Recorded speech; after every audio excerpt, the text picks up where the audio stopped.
ब्रह्म सूत्र के द्वितीय अध्याय के तृतीय पाद के 17वें अधिकरण का हम लोग विचार कर रहे हैं। अंशाधिकरण नामक इस अधिकरण में कुल 11 सूत्र हैं। उनमें से 7 सूत्रों का विचार हो गया है। 8वें सूत्र का विचार प्रारंभ हुआ। 8वें सूत्र के मूल में प्रयुक्त तीनों पदों का विचार पदार्थों का हम लोग कर चुके हैं। 8वें सूत्र के अवतरण में टीकाकार ने बताया था कि असंततेश्च अव्यतिकरः, यहाँ तक के सूत्रों से जीव में प्रथम सूत्र के द्वारा बताए गए अंशत्व का उपादान अवच्छेदवाद के अनुसार किया गया। अब वेदव्यास जी इन सूत्रों के द्वारा जीव में अंशत्व जिस अवच्छेदवाद के द्वारा बताया गया, उस अवच्छेदवाद में एवकार के द्वारा अपनी अरुचि को बताते हुए प्रतिबिंबवाद को बता रहे हैं और प्रतिबिंबवाद के अनुसार अंशत्व जीव में सिद्ध कर रहे हैं। इस अभिप्राय से आभास एव इन 2 पदों का अर्थ करते हुए भाष्यकार भगवान ने कहा कि परमात्मा का जीव अंश ही है, क्या नाम, आभास ही है, और आभास का अर्थ है प्रतिबिंब। तो परमात्मा का प्रतिबिंब ही जीव है। एव का अर्थ होता है हिंदी में ही, और ही का अर्थ निकलता और कोई नहीं, प्रतिबिंब से अतिरिक्त अवच्छेद नहीं, अपितु प्रतिबिंब ही जीव है। इसी एवकार के अर्थ को स्पष्ट करते हुए कहा गया न स एव, स एव यानी परमात्मा ही। जैसे आकाश ही घट से अवच्छिन्न होता है तो घटाकाश कहलाता है, ऐसे बुद्धि से अवच्छिन्न परमात्मा ही जीव नहीं है, क्योंकि परमात्मा तो अनवच्छिन्न हुआ करता है, वो अवच्छिन्न नहीं होगा। इसलिए न तो स एव, ये एव का ही अर्थ कर दिया कि परमात्मा ही जीव नहीं है। तो कहा फिर यदि परमात्मा ही जीव नहीं है तो परमात्मा से भिन्न जीव होगा। तो टीकाकार ने कहा नापि ततो वस्तुअंतरम, यानी परमात्मा से भिन्न भी जीव नहीं है। परमात्मा से भिन्न जीव को मानने में क्या आपत्ति है? तो कहा श्रुति का विरोध होगा। स एष इह प्रविष्ट इत्यादि श्रुतियां बता रही हैं कि जिसने इस कार्यकरण संघात को बनाया, कार्यकरण संघात यानी सूक्ष्म शरीर और स्थूल शरीर का समुदाय, और ऐसे कार्यकरण संघात कितने हैं? स्थूल शरीर कितने प्रकार के होते हैं? 84 लाख प्रकार। तो 84 लाख प्रकार के शरीरों को जिसने बनाया उसी ने इसमें प्रवेश कर लिया। तो उसके प्रवेश का क्या स्वरूप है? तो उसके प्रवेश का स्वरूप है प्रतिबिंब। बुद्धि को बना लिया और बुद्धि में बुद्धि को बनाने वाले का प्रतिबिंब पड़ा, वही उसका प्रवेश है प्रतिबिंब रूप से, और वो प्रतिबिंब ही जीव है। जिस रूप से प्रवेश है वही जीव है, वो प्रतिबिंब रूप प्रवेश है। इसलिए प्रतिबिंब ही जीव है, और वो प्रतिबिंब कोई दूसरे का नहीं है, परमात्मा का है। इसलिए परमात्मा से भिन्न भी जीव नहीं है। जैसे दर्पण में पड़ा हुआ प्रतिबिंब दर्पण के सामने खड़े हुए व्यक्ति का ही है, वो सामने वाला व्यक्ति ही दर्पण में प्रतीत हो रहा है। दर्पण रूपी उपाधि के कारण उसका वो प्रतिबिंब है, लेकिन वो प्रतिबिंब कोई अलग नहीं है, वो उसी से अन्वित है। ऐसे आपका ये जो है चेतन परमात्मा का बुद्धिस्थ प्रतिबिंब कोई चेतन परमात्मा से अलग नहीं है, जिसे जीव कहा जा रहा है।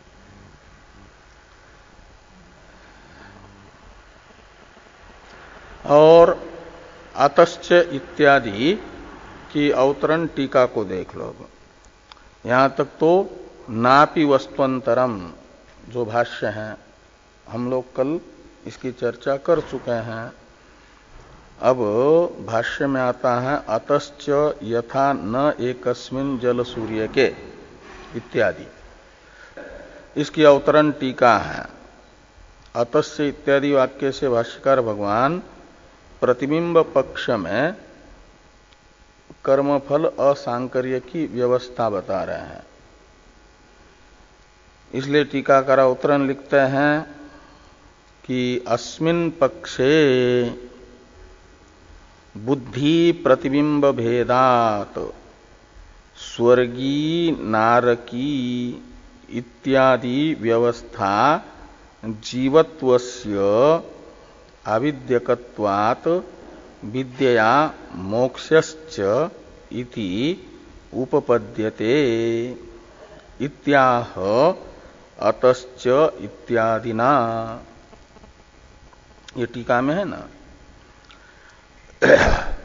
तो अतश्च इत्यादि से भाष्यकार भगवान प्रतिबिंब पक्ष में व्यावहारिक व्यवस्था को बताते हुए कर्मफल सांकर्य नामक दोष नहीं आता है, ये कह रहे हैं। इसलिए टीका में लिखा कि अस्मिन् पक्षे,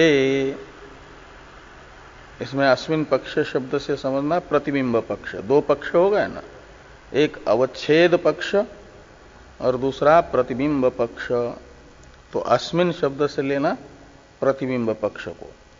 आभास एवच इस सूत्र से बताया गया प्रतिबिंब पक्ष। तो अस्मिन् पक्षे का अर्थ हुआ प्रतिबिंब पक्ष में क्या हो जाता है कि बिंब तो एक है और प्रतिबिंब अनेक है। प्रतिबिंब में अनेकता का प्रयोजक है उपाधि का अनेकत्व। उपाधि अनेक है, इसलिए प्रतिबिंब भी अनेक है। तो ये कह रहे हैं कि प्रतिबिंब पक्ष में बुद्धि प्रतिबिंब भेदात, बुद्धि रूपी उपाधि के कारण प्रतिबिंब में भेद होने से स्वर्गी नारकी इत्यादि व्यवस्था, उपपद्यते के साथ अन्वय करना, इत्यादि व्यवस्था उपपद्यते। उपपद्यते का अर्थ होता है सिद्ध्यति। सिद्ध्यति का मतलब सिद्ध होती है।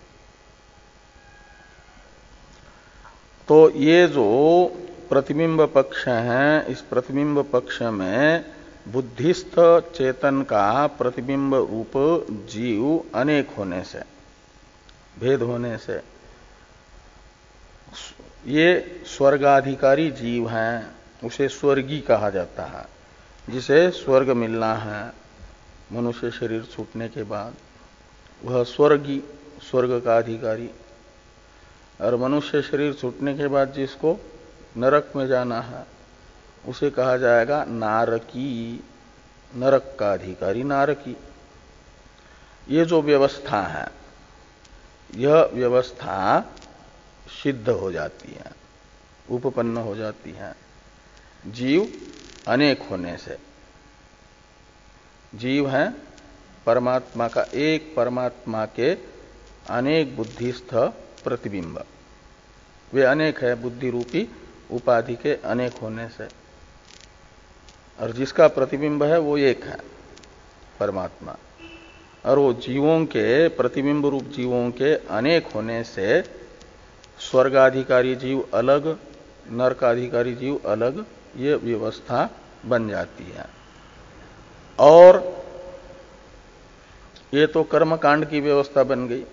जिसने स्वर्ग प्राप्ति का साधनभूत कर्म शास्त्र से प्रेरित होकर के किया, उसे मनुष्य शरीर छूटने के बाद स्वर्ग, और जिसने मनुष्य शरीर में रहते हुए शास्त्र ने जिसे मना किया करने के लिए ऐसा पाप किया, तो वह मनुष्य शरीर छूटने के बाद नरक का अधिकारी बनेगा, नरकी होगा, नरक चला जाएगा। ये व्यवस्था कर्म कांड की बन जाती है। और ज्ञान कांड की व्यवस्था भी बन जाती है। ज्ञान कांड है उपनिषदें, और उपनिषदें बताती हैं ज्ञानादेव तु कैवल्यम ऋते ज्ञानान न मुक्ति तमेव विदित्वा अतिमृत्युमेति नान्य पंथा विद्यते अयनाय इत्यादि श्रुतियों से यह अर्थ निकलता है कि ज्ञान से मुक्ति होती है। तो ज्ञान से मुक्ति, ये जो व्यवस्था है ये भी बन जाती है, वेद के ज्ञान कांड के द्वारा बताई गई। क्योंकि ये जो प्रतिबिंब है रूप जीव और उनका भेद, परमेश्वर से भेद जो प्रतीत हो रहा है, वह भेद अविद्यक है, अज्ञान के कारण है, बुद्धि रूपी उपाधि के कारण है। और ये बुद्धि रूपी उपाधि अविद्या का ही परिणाम है, इसलिए अविद्यक है।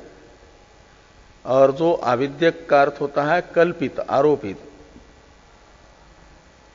अध्यारोपित है। और जो अध्यारोपित होता है उसकी ज्ञान से ही निवृत्ति होती है। तो ज्ञान से ही निवृत्ति जीवों में भेद की हेतुभूता उपाधि जो बुद्धि है उसकी हो जाएगी कल्पित होने से। और इसलिए कल्पित बुद्धि के निमित्त से जो परमात्मा से जीव का भेद प्रतीत हो रहा है वो भी कल्पित होगा, वो कल्पित भेद निवृत्त हो जाएगा और जीव में संसारित्व निवृत्त हो जाएगा। और वास्तविक जो उसका स्वरूप है बिंब, उस बिंब रूप में स्थित हो जाएगा ज्ञान से। यही मोक्ष है। प्रतिबिंब का उपाधि से संसर्ग निवृत्त हो जाए और प्रतिबिंब बिंब रूप में अवस्थित हो जाए तो माना जाता है मोक्ष हुआ। और ये ज्ञान से ही होगा, क्योंकि प्रतिबिंब का बुद्धि के साथ तादात्म्य संबंध अविद्या से है, कल्पित है। और कल्पित की निवृत्ति ज्ञान मात्र से होती है। और वो जो प्रतिबिंब का बुद्धि के साथ संसर्ग ज्ञान मात्र से निवृत्त हो जाएगा तो उसका वास्तविक अपना जो स्वरूप है बिंब, उसमें अवस्थान, ये मोक्ष होगा। स्वरूप अवस्थान, प्रतिबिंब का बिंब रूप में अवस्थान, ये मोक्ष कहलाता है। ये ज्ञान से ही उत्पन्न होगा। इसे यहां पर प्रतिबिंबवाद के अनुसार बताया कि जीवत्वस्य अविद्या अविद्यकत्वात् विद्यया मोक्षश्च। तो जीवत्व यानी जीव भाव कैसा है? अविद्यक है। जीव भाव है वो प्रतिबिंब भाव, प्रतिबिंब का बुद्धि के साथ तादात्म्य, वो है जीव भाव। और वो अविद्यक है, अज्ञान के कारण है। वस्तुतः प्रतिबिंब बिंब रूप है, लेकिन समझ रहा है अपने आप को बुद्धि रूप। ये बुद्धि रूप समझना ये अज्ञान से है, और वो अज्ञान के कारण बुद्धि रूप समझना ही जीव भाव है। और ये जीव भाव विद्या से, यानी अहम ब्रह्मास्मि इत्याकारक साक्षात्कार से निवृत्त होता है। और जीव भाव की निवृत्ति का ही नाम है मोक्ष। आविद्यक जीव भाव निवृत्त हो जाए तो ब्रह्म भाव तो उसका है ही है, स्वतः सिद्ध। उसे कहीं से लाना नहीं है ब्रह्म भाव को। वो ब्रह्म तो है ही है, बिंब जो है, प्रतिबिंब जो है बिंब ही है। लेकिन खाली प्रतिबिंब का जो उपाधि के साथ संसर्ग है उसे निवृत्त करना है। और वो उपाधि के साथ संसर्ग प्रतिबिंब का, बुद्धि रूपी उपाधि के साथ संसर्ग है अविद्यक, वो ज्ञान से निवृत्त होगा। तो ज्ञान से बुद्धि के साथ तादात्म्य संसर्ग जैसे ही निवृत्त होता है तो प्रतिबिंब रूप जीव फिर बिंब रूप से ही अवस्थित होता है। यही उसका मोक्ष है। तो विद्या मोक्षश्च उपपद्यते, ये भी सिद्ध होगा। इस अभिप्राय से भाष्यकार भगवान ये वाक्य लिखते हैं कि अतश्च यथा नैकस्मिन् जल सूर्य के कंपमाने जल सूर्यकांतरम कंपते एवं नैकस्मिन् जीवे कर्मफल संबंधिनी जीवांतरस्य तत्संबंध। ये स्वर्गीय नारकी की व्यवस्था बताई उदाहरण सहित। तो पहले उदाहरण में बताया कि जैसे जल सूर्यक, यानी अलग अलग गड्ढों में जमे हुए जल में पड़े हुए जो सूर्य के प्रतिबिंब है, जितने गड्ढे हैं उतने वो प्रतिबिंब हैं। उनमें से एक गड्ढे में किसी ने जमे हुए पानी में उठा करके कंकड़ फेंक दिया। तो कंकड़ फेंका तो उससे क्या हुआ, पानी हिल गया। तो पानी हिला, कंपमान हुआ, तो उस गड्ढे में पड़ा हुआ सूर्य का जो प्रतिबिंब है वो भी चलायमान प्रतीत होता है कि नहीं, कंपमान, उसमें भी कंपन प्रतीत होता है। तो एक गड्ढे में स्थित सूर्य के प्रतिबिंब में कंपन होने से बाकी गड्ढों में जो जमे हुए पानी में सूर्य का प्रतिबिंब है वे भी हिलता है, ऐसा नहीं। वो जल सूर्यकांतरम न कंपते का मतलब उपाधि के धर्म, जिस उपाधि में जो धर्म है वो उसी उपाधिस्थ प्रतिबिंब में प्रतीत होगा, अन्य उपाधिस्थ प्रतिबिंब में प्रतीत नहीं होगा। एक ही बिंब के सब प्रतिबिंब होने पर भी जिस उपाधि में जो प्रतिबिंब है, जिस उपाधि के साथ जिस प्रतिबिंब का तादात्म्य संबंध है, उस उपाधि के विकारों से विकृत वही प्रतिबिंब दिखेगा, बाकी प्रतिबिंब नहीं दिखेंगे। ये निश्चित हुआ ना इस उदाहरण में। ऐसे तो ये उदाहरण समझ में दिया गया, तो यही उदाहरण बताया यहां पर कि यथा एकस्मिन् जल सूर्य के कंपमाने जल सूर्यकांतरम न कंपते, शुरू वाला न कंपते के साथ जोड़ना, न कंपते, यानी एक जल में स्थित सूर्य का प्रतिबिंब जल के हिलने पर भी बाकी जल स्थिर है, तो बाकी जलस्थ सूर्य प्रतिबिंब हिलते नहीं है, उनमें हलचल नहीं होती, क्रिया नहीं होती। ये उदाहरण है। ऐसे अब दार्ष्टान्त में एवं नैकस्मिन् जीवे कर्मफल संबंधिनी जीवांतरस्य तत्संबंध। तो एकस्मिन् जीवे, तो जीव तो है बुद्धिस्थ प्रतिबिंब, और वे बुद्धियां कितनी हैं? गड्ढे के स्थान पर है, गड्ढे में जमे हुए जल के स्थान पर है वो बुद्धि।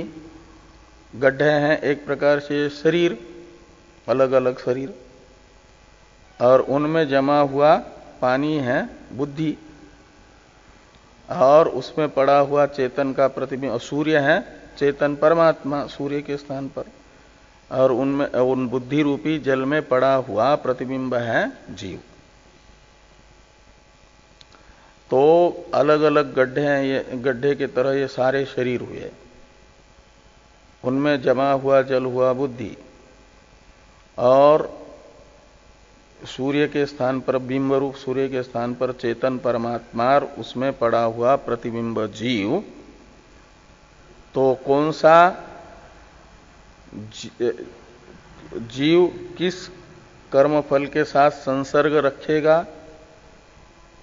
तो जो यज्ञ का निर्वर्तक जीव है, मनुष्य शरीर रूपी गड्ढे में पड़ा हुआ बुद्धि रूपी जल, और उसमें पड़ा हुआ प्रतिबिंब रूप जो जीव है, वो समझ लो कि शास्त्र से प्रेरित हो करके स्वर्ग का साधनभूत याग कर रहा है। तो उसकी बुद्धि में ये अभिमान होगा कि मैंने स्वर्ग का साधनभूत वेद ने बताया हुआ याग किया है। ये बुद्धि में कंपन रूप एक वृत्ति बनी कि मैंने याग किया है, इसका फल स्वर्ग की प्राप्ति मुझे होगी। ये कौन बुद्धि में ऐसी वृत्ति रूप कंपन हुआ? कर्मफल का कर्मफल है स्वर्ग, और उस स्वर्ग रूपी कर्मफल के साथ संबंध किसका होगा? बुद्धि का। तो जिसके बुद्धि का होगा उसमें उस बुद्धिस्थ प्रतिबिंब जो है वही उस स्वर्ग प्राप्ति रूपी फल के साथ अन्वित होगा, और बाकी का अन्वय नहीं होगा, बाकी जीवों का प्रतिबिंबों का। फिर उनका जिस फल के साथ उनकी बुद्धि का अन्वय होगा, किस बुद्धि के साथ होगा? उन्होंने जो कर्म किया है उस कर्म का जो फल होगा, उस फल के साथ उनके बुद्धि का अन्वय होगा।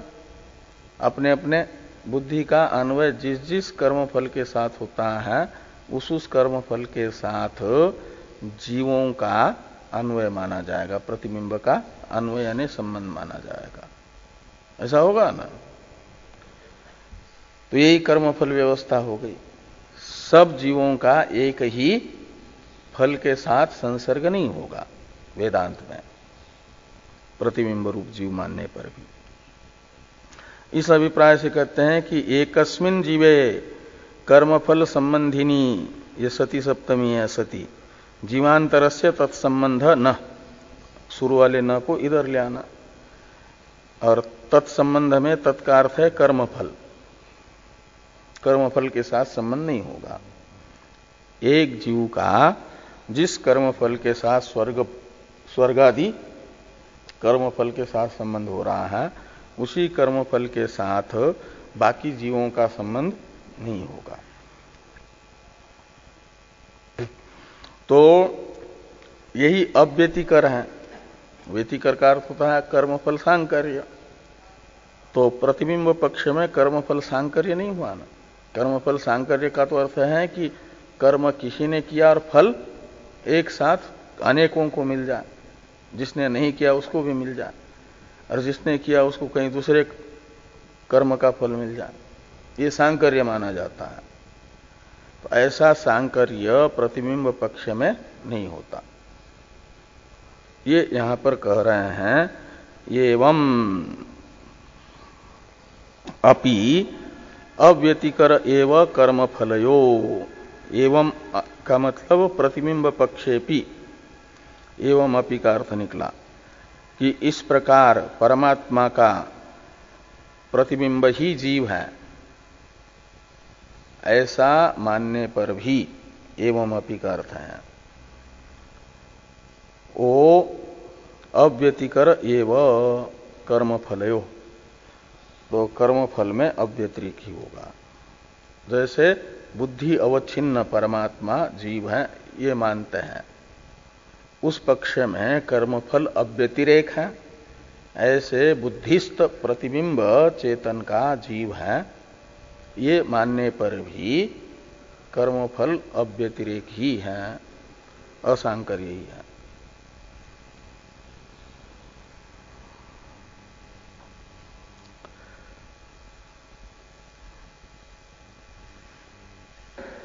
और मोक्ष की भी सिद्धि होगी ज्ञान मात्र से। इसको बताने के लिए आगे वाला वाक्य है आभा, भाष्य में ही आभासस्य च अविद्याकृतत्वात् तद आश्रयस्य संसारस्य अविद्याकृतत्वोपपत्ति। तो ये जो आभास है यानी प्रतिबिंब है, उसका बुद्धि रूपी उपाधि के साथ संसर्ग अविद्यक है। अविद्यक है का मतलब अविद्याकृत है का मतलब आरोपित है, कल्पित है। तो अविद्याकृतत्वात् तद आश्रयस्य यानी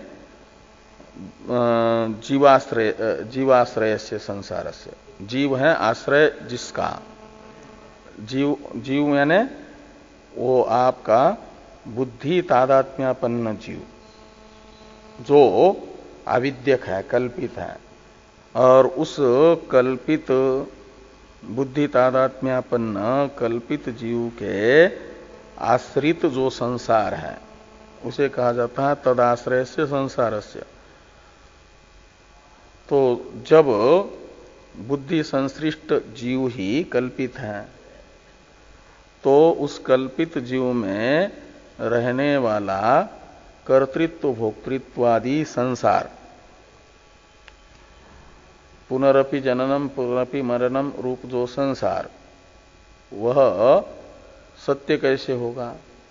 वह भी कल्पित, वो वास्तविक नहीं होगा, तो वो भी अविद्यक है संसार भी। इसलिए कहते हैं तद आश्रय से संसारस्य अविद्याकृतत्व उपपत्ति। संसार का आश्रय बुद्धि तादात्म्यापन्न जीव कल्पित होने से संसार भी कल्पित है।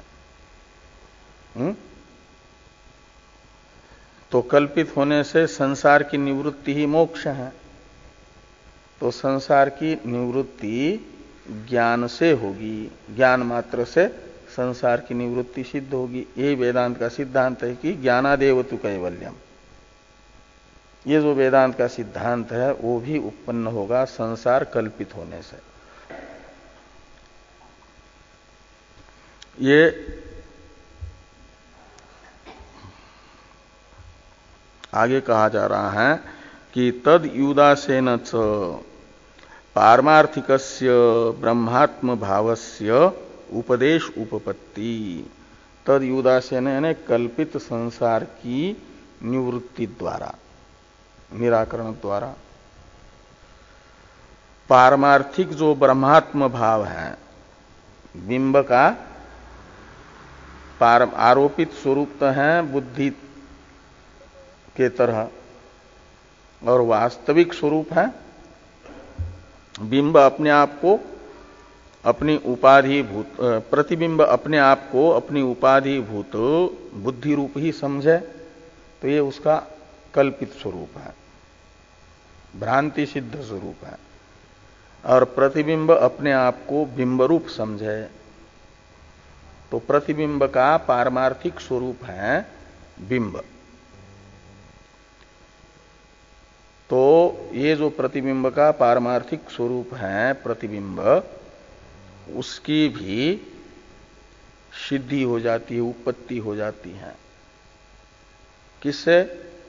संसार के आविद्यक सिद्ध होने से। संसार आविद्यक है, उस आविद्यक संसार की ज्ञान से निवृत्ति होते ही प्रतिबिंब का पारमार्थिक स्वरूप जो बिंब है उसकी भी उपपत्ति हो जाती है, आविर्भाव हो जाता है। तो तदयुदासेन च पारमार्थिकस्य ब्रह्मात्म भावस्य, ब्रह्मात्म भाव का अर्थ ब्रह्म रूपता, ब्रह्म स्वरूप, ब्रह्म के साथ अभेद एकत्व, उसका उपदेश भी सिद्ध हो जाता है, उत्पन्न हो जाता है। आगे हैं, यहां तक तो आभास एव इन दो पदों की व्याख्या है भाष्य में। ब्रह्मात्म भावस्य उपदेश उपपत्ति, ये जो भाष्य वाक्य है ना, यहां तक भाष्यकार भगवान ने सूत्रस्थ दो पदों की व्याख्या की। वो कौन से दो पद? आभास एव। अब एक पद बचा है च, तो च की व्याख्या करने के लिए अवशिष्ट भाष्य है, वो च की व्याख्या है, अवशिष्ट भाष्य ये शाम इत्यादि। उससे पहले टीकाकार ये जो अतश्च से लेकर के ब्रह्मात्म भावस्य उपदेश उपपत्ति यहां तक का जो भाष्य ग्रंथ है, इसका थोड़ा अर्थ बता रहे हैं टीका में। तो टीका को देखिए। फिर च का व्याख्यान रूप जो सूत्रस्थ च का व्याख्यान रूप जो भाष्य है ये शाम इत्यादि, इसका अवतरण टीका में आएगा। उससे पहले अतश्च इस भाष्य से लेकर के ब्रह्मात्म भावस्य उपदेश उपपत्ति यहां तक का जो भाष्य है, 3 पंक्तियां, इसका टीकाकार अर्थ करते हैं। टीका को देखिए। क्या नाम? यस्तु अयम भास्करस्य प्रलाप। टीकाकार बड़े क्रोध में है और क्रोध में बोल रहे हैं। किसके प्रति क्रोध है उनका? तो एक भास्कर नाम के व्याख्याता हुए हैं, उनको वृत्तिकार भी कहते हैं। भास्कर है वृत्तिकार, वे भेदाभेदवादी हैं और वे अवच्छेदवाद को स्वीकार करते हैं, प्रतिबिंबवाद को नहीं। तो वे कहते हैं प्रतिबिंबवाद में जीव प्रतिबिंब स्वरूपतः ही कल्पित है। कौन? भास्कर नाम के जो एक व्याख्याता हैं, उनका कथन है कि प्रतिबिंब स्वरूपतः ही मिथ्या है, कल्पित है। इसलिए क्या होगा कि ज्ञान से जो भी मिथ्या होगा उसकी निवृत्ति होगी, बाद होगा, चला जाएगा। तो फिर जीव प्रतिबिंब ही तो जीव है, और उस प्रतिबिंब का यदि स्वरूपतः ही उसे मिथ्या मानेंगे, कल्पित मानेंगे, तो ज्ञान से निवृत्ति होगी। तो बद्ध कौन है? वही प्रतिबिंब। और ज्ञान होते वो तो स्वयं ही निवृत्त हो गया, तो मोक्ष किसका होना है फिर? बिंब तो मुक्त ही है, और प्रतिबिंब को तो स्वरूपतः कल्पित मानते हैं। तो फिर प्रतिबिंब पक्ष में मुक्ति में जीव का अवस्थान सिद्ध नहीं होता, इसलिए प्रतिबिंब पक्ष ठीक नहीं है, ऐसा कौन कहते हैं? भास्कर। भास्कर नाम के जो एक व्याख्याता हैं वे कहते हैं। तो उनके प्रति ये प्रतिबिंबवाद के समर्थक है टीकाकार। टीकाकार प्रतिबिंबवाद के समर्थक है। और जैसे ही भास्कर ने प्रतिबिंबवाद का ये कह करके खंडन किया कि प्रतिबिंबवाद ठीक नहीं है, क्यों कि प्रतिबिंबवाद में प्रतिबिंब स्वरूपतः ही कल्पित है, और स्वरूपतः कल्पित होने से तत्वमशादी वाक्य से ज्ञान होते ही वह निवृत्त होगा, तो मोक्ष किसका होगा फिर? जीव तो चला गया, नष्ट हो गया ज्ञान से, तो मोक्ष में जीव नहीं रह पाएगा मुक्ति अवस्था में, तो ज्ञान का फल कौन किसको प्राप्त होगा? ये कह करके प्रतिबिंबवाद को दूषित बताया उन्होंने। तो प्रतिबिंबवाद को दूषित बताने के लिए जिन वाक्यों का उन्होंने प्रयोग किया वे वाक्य हैं भास्कर का प्रलाप। प्रलाप शब्द का अर्थ होता है अप्रामाणिक वचन, अप्रामाणिक कथन, आरोप लगाने वाले वाक्य, किसी में दोष न हो लेकिन दोषारोपण करें तो प्रलाप माना जाता है।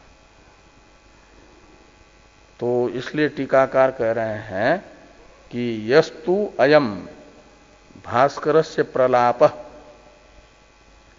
तो भास्कर का जो यह प्रलाप है का मतलब प्रतिबिंबवाद में दोष नहीं है, दोषारोपण है। दोष न होते हुए भी दोषारोपण कर रहे हैं भास्कर, वो उनके अज्ञान को प्रकट करता है।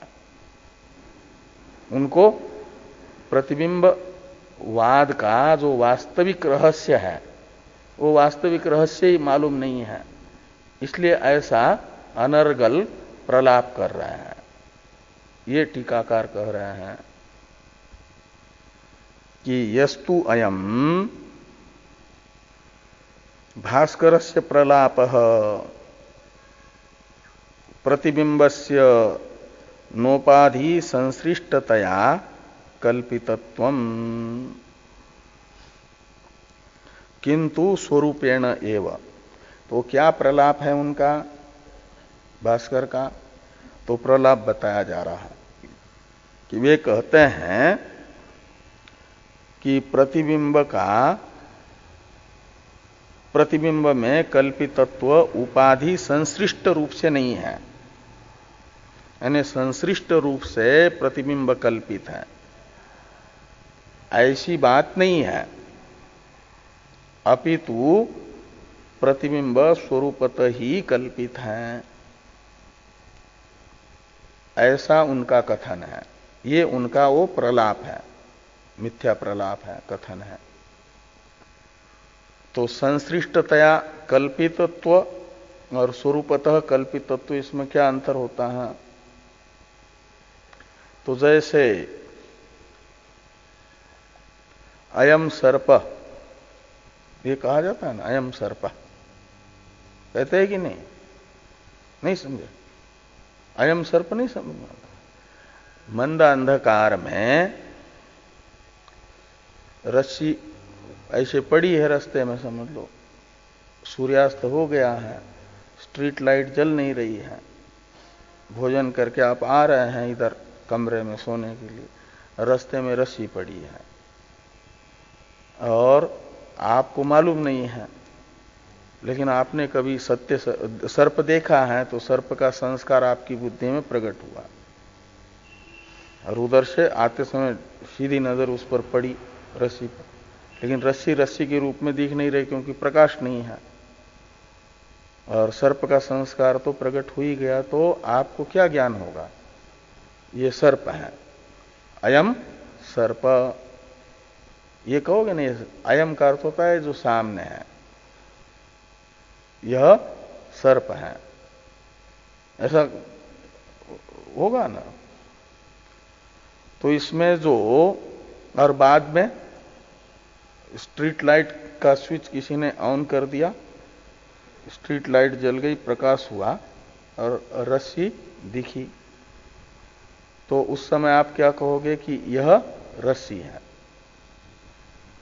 जब रस्सी नहीं दिख रही थी, प्रकाश नहीं था, तो यह सर्प है।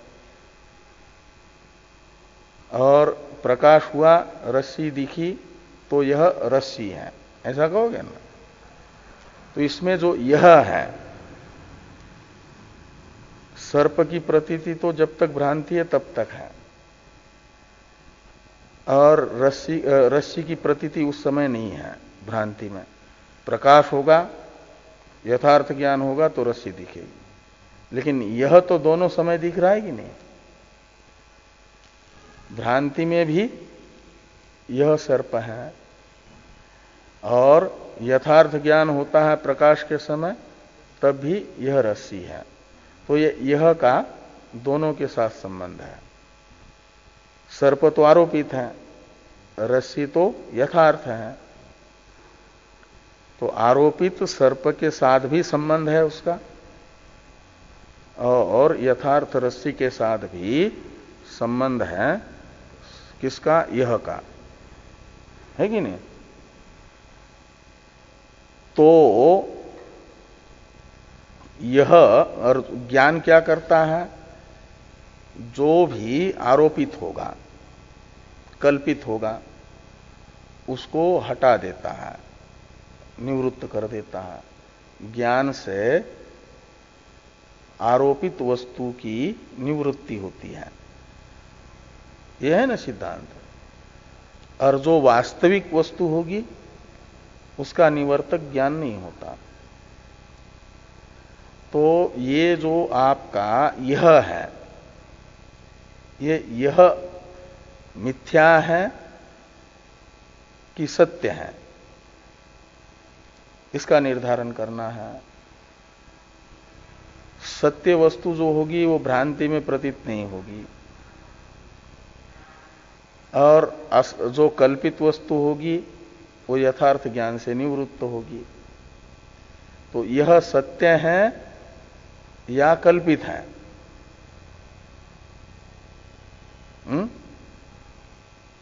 यह सत्य है कि कल्पित है? कल्पित है तो फिर ज्ञान से निवृत्त होना चाहिए। तो ज्ञान से निवृत्त होगा तो फिर रस्सी में कैसे दिख रहा है यह है करके? वो रस्सी में दिखने वाला यह दूसरा है क्या है? और सत्य है तो फिर भ्रांति में प्रतीत हो रहा है। भ्रांति के विषय कोई न कल्पित कहते हैं। तो यह सत्य है कि आरोपित है? आरोपित है तो फिर वो सत्य के साथ कैसे प्रतीत हो रहा है यह रस्सी है करके? अज्ञान के कारण सत्य से थोड़ा ही प्रतीत हुआ। ज्ञान हुआ तो अज्ञान तो निवृत्त होगा। तो यह क्या है? आरोपित है कि सत्य है? वाह, क्या है विशुद्धानंद जी?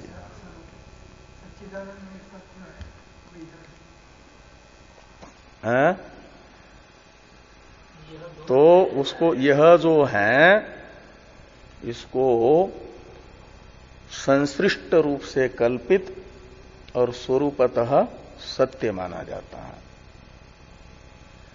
उसके दो स्वरूप है, एक संसृष्ट स्वरूप और एक अपना स्वयं का स्वरूप, है ना। जो सर्प है, संसृष्ट कहते हैं, संश्लिष्ट कहते हैं, संसृष्ट कहो, संश्लिष्ट कहो। संश्लिष्ट कहा जाता है संबद्ध को। तो यह का एक स्वरूप है जो भ्रांति काल में अध्यस्त सर्प से संबद्ध है। अध्यस्त सर्प से संबद्ध, अध्यस्त सर्प के साथ जिसका संबंध है उसे कहा जाता है संश्लिष्ट। संश्लिष्ट, वो जो संश्लिष्ट स्वरूप है उसका, अध्यस्त से संश्लिष्ट स्वरूप, वो तो कल्पित है। वो भी किस रूप में? संश्लिष्टत्वेन रूपेण, कल्पित है। अध्यस्त से जो और संश्लिष्ट स्वरूप है संसर्ग, अध्यस्त के साथ संसर्ग को हटा दे यदि तो फिर वो संश्लिष्ट नहीं कहा जाएगा। संश्लेष का अर्थ होता है संबंध, और संबंध रस्सी के क्या नाम सर्प के साथ हट जाए तो फिर उसे संश्लिष्ट नहीं कहा जाएगा। और वो जो रस्सी के क्या नाम सर्प के साथ, अध्यस्त सर्प के साथ यह का संश्लेष है, वह संश्लेष आरोपित है, कल्पित है। और इदम जो है स्वरूपतः सत्य है। हाँ, दोनों समय रहेगा। बाद के समय भी रह रहा है, वो सर्प से संश्लिष्ट नहीं रहेगा। जिस समय वो हो रहा है, यथार्थ ज्ञान हो रहा, प्रकाश हो रहा है, उस समय उस यह का आरोपित सर्प के साथ संसर्ग नहीं रहेगा। ध्यान में आया कि नहीं? तो वो आरोपित सर्प के साथ जो संश्लिष्ट है, संश्लेष है, वो मात्र बाधित होगा। और स्वरूप उसका यह का वो वास्तविक है, स्वरूपे न सत्य है और संश्लिष्टतया आरोपित है।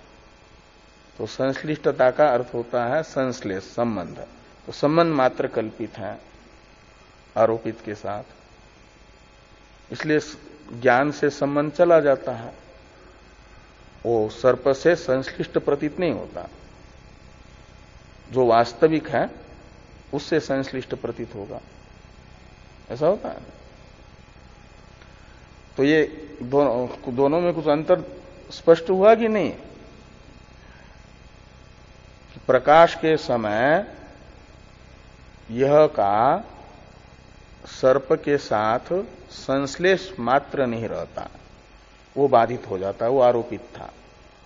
और सर्प तो स्वरूपतः भी आरोपित है, कल्पित है, इसलिए वो सर्प स्वरूपतः ही चला जाता है। ये नहीं कि उसका संसर्ग मात्र चला गया। वो सर्प का तो स्वरूप भी कल्पित है और संबंध भी कल्पित है यह के साथ। तो सर्प का संबंध भी और स्वरूप भी दोनों चले गए।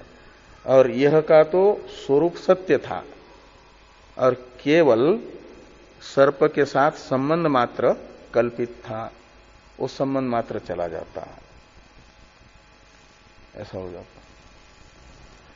ऐसे ही दार्ष्टान्त में, ये तो दृष्टांत है, तो दार्ष्टान्त में जो प्रतिबिंब है उसका आरोपित जो बुद्धि है, अविद्यक जो बुद्धि है, उपाधि, उस बुद्धि के साथ संसर्ग कल्पित है। तादात्म्य बुद्धि के साथ जो है वो कल्पित है।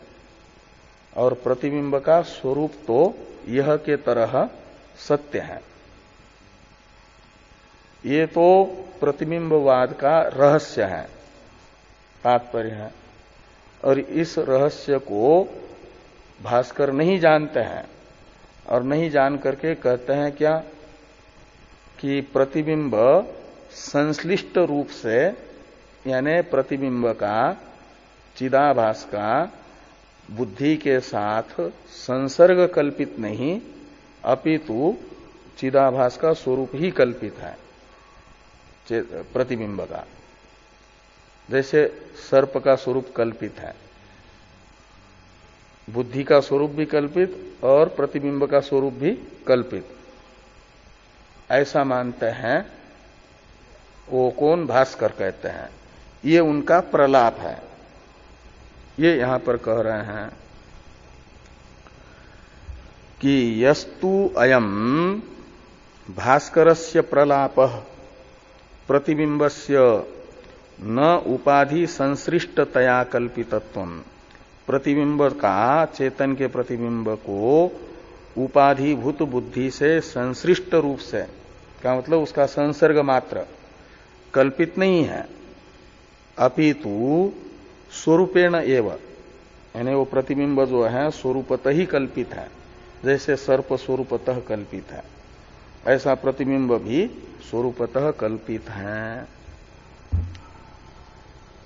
अतः कल्पित प्रतिबिंबस्य, तो ज्ञान हो जाएगा तो क्या होगा कि जो भी कल्पित होगा उसकी निवृत्ति होगी। तो प्रतिबिंब को भी स्वरूपतः कल्पित मानेंगे तो प्रतिबिंब भी चला जाएगा ज्ञान से, तो मुक्ति अवस्था में फिर वो प्रतिबिंब नहीं रहेगा। तो ये कह रहे हैं कि अतः कल्पित प्रतिबिंबस्य मुक्तो स्थिति अयोगात्, मोक्ष में, मुक्ति है मोक्ष, तो मोक्ष में प्रतिबिंब स्थित न हो पाने के कारण, उसकी स्थिति यानी अस्तित्व न होने से, अस्तित्व असंभव होने से, न जीवत्वम, इसलिए प्रतिबिंब जो है जीव नहीं है। जीव तो वो है जिसका मोक्ष में भी अवस्थान होगा, अस्तित्व रहेगा। वो अवच्छेदवाद के अनुसार रह सकता है, बस बुद्धि चली, जैसे घटाकाश चला, घट चला गया लेकिन आकाश रह जाता है महाआकाश बन करके, ऐसे बुद्धि चली जाए और चेतन को ही, बिंब को ही, क्या नाम, बुद्धि से अवच्छिन्न जो चेतन है वही जीव है ऐसा मानेंगे तो बुद्धि चली जाने पर भी चेतन रहेगा। और प्रतिबिंबवाद में प्रतिबिंब स्वरूपतः ही कल्पित है ऐसा भास्कर कहते हैं, और वो चला जाएगा स्वरूपतः कल्पित होने से, तो मोक्ष में उसका अन्वय न होने से मुक्ति किसको होगी? मुक्ति में बद्ध का अवसान दिखाना पड़ेगा न जीव का, जो बंधन का अनुभव कर रहा था, ज्ञान ने उसको छुड़ा दिया, बंधन तो चला गया और वो रहा, ऐसा दिखाना पड़ेगा ना। तो कल्पित प्रतिबिंब से मुक्तो स्थिति अयोगात न जीवत्वम इति, यानी ऐसा जो भास्कर का ये प्रलाप है, इति का अन्वय करना प्रलाप के साथ, इति अयम भास्करस्य प्रलाप, यहां तक तो अनुवाद है। अब खंडन करते हैं टीकाकार कि स यानी प्रलाप सिद्धांत रहस्य अज्ञान कृत इति उपेक्षणीय, ये भास्कर का प्रलाप, स यानी वो भास्कर का प्रलाप सिद्धांत के रहस्य के अज्ञान को प्रकट करता है।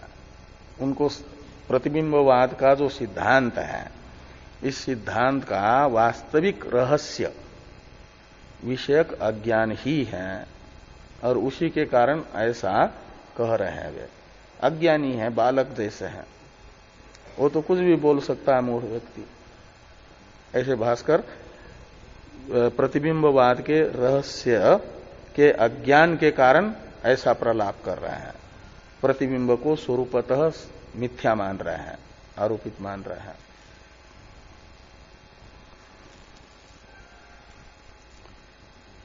एक स सिद्धांत रहस्य अज्ञान कृत इति उपेक्षणीय, इसलिए इनकी तो उपेक्षा ही कर देनी चाहिए, उनके उस कथन को महत्व नहीं देना चाहिए कि उन्होंने ऐसा कहा, वो तो उपेक्षणीय है उनका सिद्धांत, उनके अज्ञान को प्रकट करता है, ये टीकाकार ने कहा। तो मतलब टीकाकार को प्रतिबिंबवाद ही मान्य है, और प्रतिबिंबवाद में प्रतिबिंब सत्य है, और खाली प्रतिबिंब का बुद्धि रूपी उपाधि, कल्पित जो बुद्धि रूपी उपाधि है उसके साथ संबंध मात्र कल्पित है, और ज्ञान से प्रतिबिंब का उपाधि के साथ संबंध मात्र बाधित होता है। जैसे प्रकाश में यह का सर्प के साथ संबंध मात्र बाधित हुआ, और यह तो स्वरूपतः रहा, वो रस्सी के साथ अन्वित होकर के रहा। ऐसे प्रतिबिंब मोक्ष में ज्ञान अवस्था में बिंब के साथ अन्वित होकर के रहेगा, बिंब हो जाएगा रस्सी के स्थान पर, प्रतिबिंब हो जाएगा यह के स्थान पर, और बुद्धि है सर्प के स्थान पर। तो मोक्ष में बुद्धि नहीं रहेगी, और प्रतिबिंब का बुद्धि के साथ संसर्ग भी नहीं रहेगा, और प्रतिबिंब रहेगा, वो बिंब रूप में अवस्थित होगा। प्रतिबिंब बिंब रूप से भासेगा, जैसे यह रस्सी के रूप में भासता है। वो प्रतिबिंब ही मैं है, प्रतिबिंब ही मैं है ना। वो मैं अविद्या दशा में बुद्धि के साथ रहता है, जैसे भ्रांति अवस्था में यह सर्प के साथ है और ज्ञान दशा में रस्सी के साथ है, ऐसे अविद्या दशा में अज्ञान अवस्था में ये जो प्रतिबिंब रूप मैं है वह रहता है बुद्धि के साथ, शरीर के साथ, इंद्रियों के साथ, कार्यक्रम संघात के साथ। ये कब तक रहेगा? जब तक भ्रांति रहेगी, तब तक ये प्रतिबिंब रूप मैं इन्हीं बुद्धि के साथ, बुद्धियादि उपाधि के साथ तादात्म्य करके वैसा ही दिखेगा। और जब यथार्थ ज्ञान होगा तो प्रतिबिंब रूप मैं का अन्वय होगा बिंब के साथ। बिंब है ब्रह्म, तो अहम ब्रह्मास्मि, ये विद्या दशा है, वहां पर भी अहम है, वो अहम अर्थ ही प्रतिबिंब है। और मैं मनुष्य हूं, यहां पर भी प्रतिबिंब है, लेकिन वो कल्पित जो मनुष्यादि शरीर है उससे संश्लिष्ट भास रहा, जैसे यह सर्प है, इसमें यह भास रहा है। तो उसका फिर ज्ञान से, ब्रह्म ज्ञान से मैं का जो उपाधि के साथ संश्लेष है, संबंध है, वो बाधित होता है। और असंश्लिष्ट मैं प्रतिबिंब, वो मैं बिंब रूप है, उपाधि से असंश्लिष्ट मैं, उसमें और बिंब में कोई अंतर नहीं है।